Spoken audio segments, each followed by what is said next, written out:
Bye Blackbird by Anita Desai. Characters, Summary, Analysis. Hello and welcome to the discourse. Bye Blackbird is the third novel by Anita Desai that was published in 1971.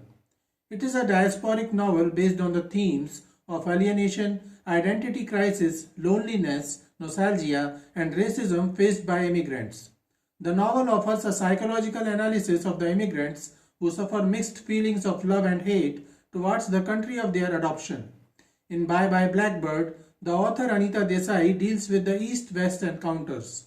Blackbird, used in the title, is a metaphor used for the immigrant to whom London says goodbye. Desai highlights the physical and psychological problems of Indian immigrants and explores the adjustment difficulties that they face in England. The author gives beautiful descriptions of busy London and the quiet retired life in the countryside, which is totally opposite to one another. The characters are not so real, but their inner conflicts and crises remain the same that every immigrant undergoes. Characters of Bye Blackbird. Dev is a Bengali Indian immigrant who comes to England to earn a degree and go back home. He stays with his Bengali friend Adit and his wife Sara, but he is highly critical of Adit's life, which he views as a cowardly submission to his inferior status in post-imperial Britain. Dev himself shows little initiative in pursuing his degree and feels disoriented in a culture so different from his native Bengal. He also experiences several instances of racist behavior and attitudes which harden his feelings of alienation. Adit is an educated Bengali man with a UK degree who found no favorable job prospects in India and returned to England to further his career. He takes a minor position with a travel company and marries Sarah, an English woman. The arrival of Dev, with his sensitivity to racism, and their visit to the countryside, where he encounters the silent prejudice of his in-laws, have a profound effect on him. Sarah is a young English woman with a good job. She fell in love with Adit and married him. Although she has an interest in Indian culture and although she loves Adit, they have difficulties negotiating the cultural divide. Samar is a Punjabi Indian immigrant and a friend of Adit. He is a doctor by profession and Bela is Samar's sweet loving wife. Jasbir Mala is another Indian Punjabi immigrant couple in the same circle.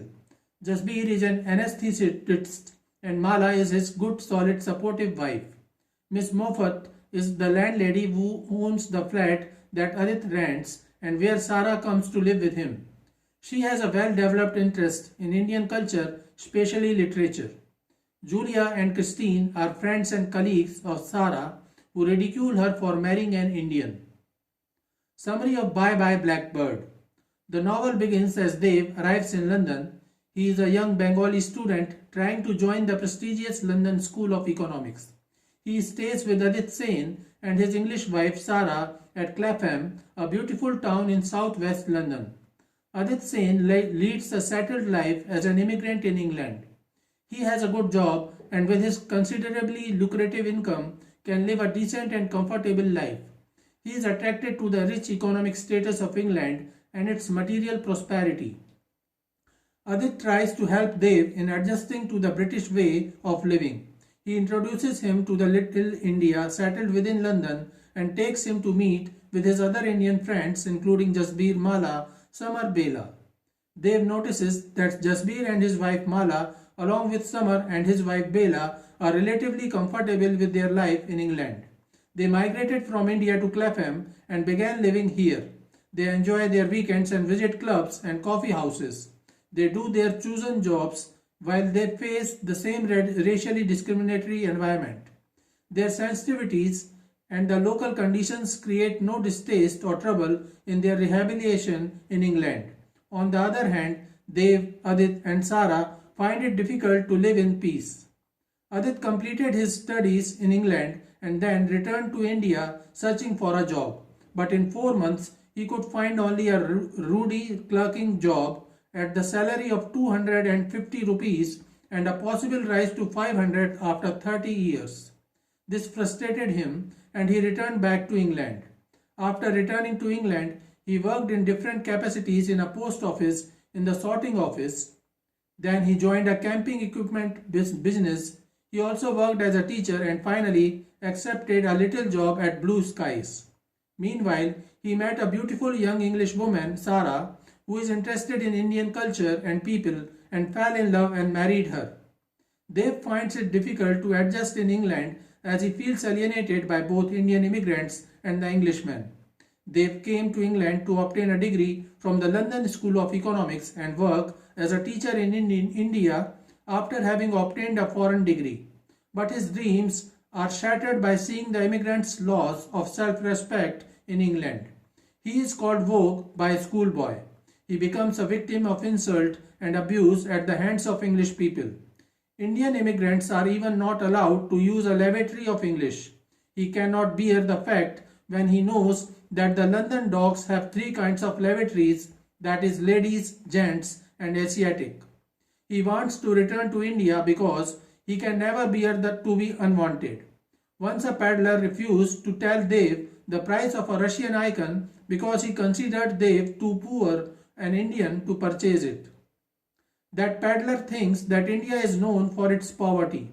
Their typical and narrow-mindedness towards Indian immigrants is very sharp. Wherever he goes, he becomes a victim of racial discrimination and apartheid and is constantly regarded as a second-grade citizen and intruder.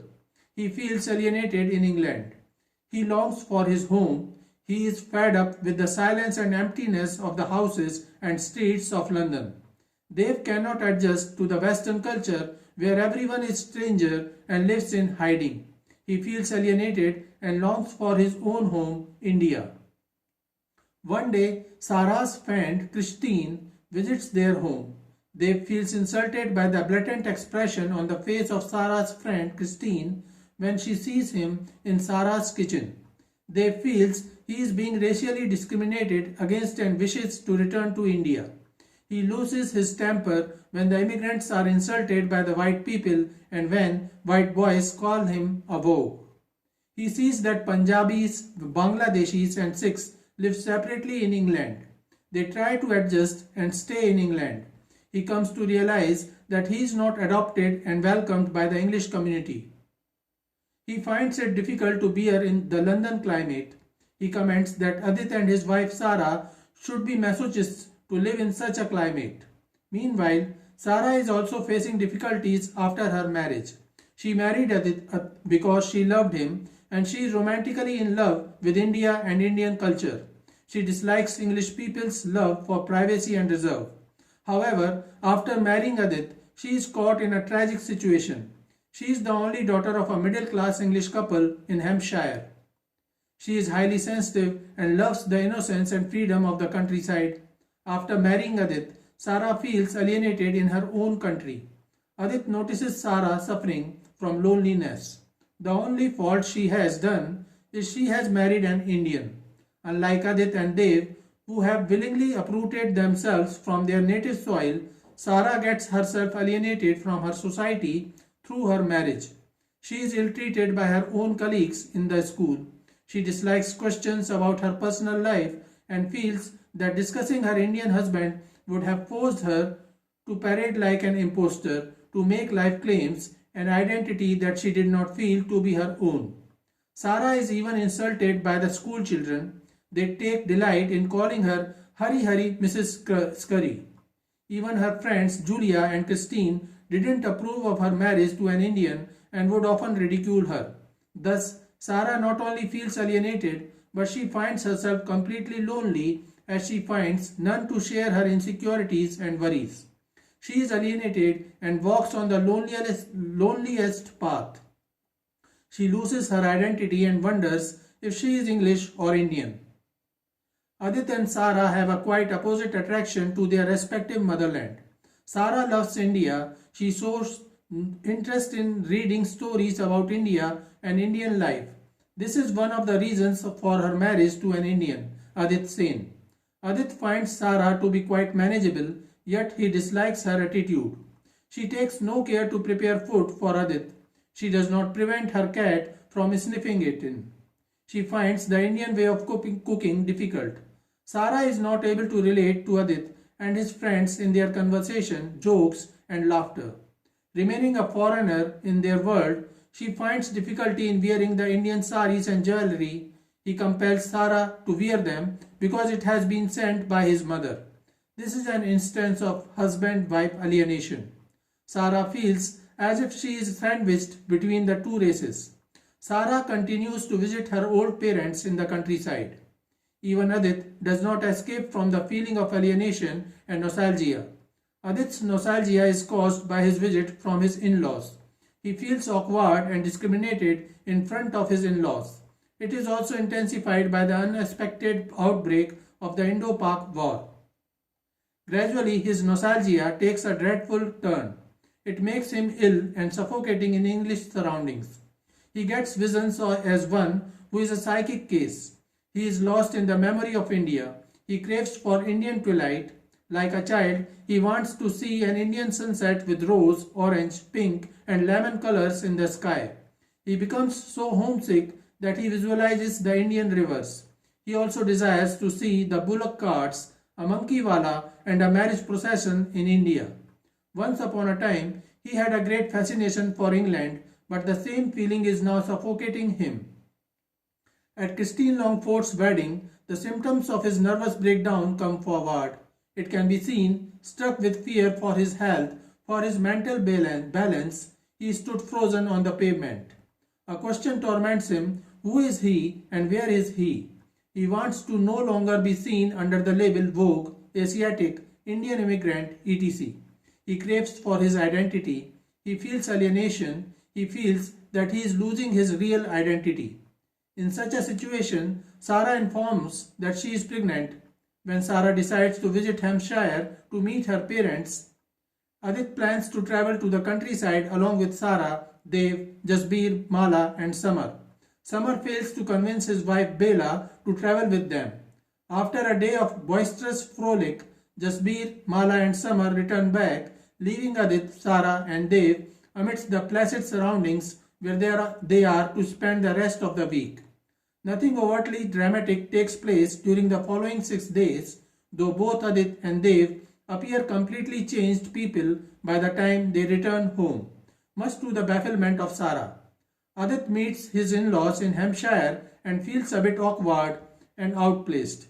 Dev, spending nearly a week amidst the serene and exquisite countryside, is struck by the simplicity of the local peasantry, which makes him realize that there is more to England than its arrogance. He also slowly realizes that he cannot live off his father's money and his friends' generosity for long and starts a job hunt. The bitter experience that came along helped him mature, dilute his sadonicism and infuse a bit of tenderness and compassion into his callous self. Adit, who had planned the tour with much warmth, ends up feeling out of place at his rather cold in-laws. He finds himself unable to come to terms with the incompatibility he felt with them, even though not with his own wife. Back in London, a nasty quarrel between his Bengali friend Samar and his English wife Bella makes him ponder after an unsuccessful attempt at laughing the episode off. Why does everything have to come to this, that we are Indians and you are English, and we are living in your country, and therefore we have all got to behave in a special way, different from normal people? He feels fed up with life in England. Ultimately, he decides to return to India with his wife. This creates a conundrum for Sarah. She doesn't like her alienated life in London and loves her husband. When Adit declares his decision to go back to India, Sarah, as a sincere and loving wife, accepts his decision. But she has to face the problems before her. There was the baby, there was the voice, the uprooting. She has visited India before with her husband. She enjoys cooking and eating Indian food, but she is deeply English. Her identity crisis comes to a head when she, carrying her first baby, follows her husband's decision to move back to India. As she is about to leave for India, a friend asks about the baby and Sarah says, "You mean boy or girl? I don't mind either. Or do you mean who it will look like, Adit or me? I hope it will look like Adit, brown, with black hair and black eyes. However, she is worried about what cultural identity her child will adopt. She thinks in favor of Adit and decides to bid her own soil and society for good. She is in search of her real self and real life. Dev, on the other hand, gets a job in London and decides to stay there as he occupied the flat left by Adit and Sara. So this is it for today. We will continue to discuss the history of Indian English literature. Please stay connected with the discourse. Thanks and regards.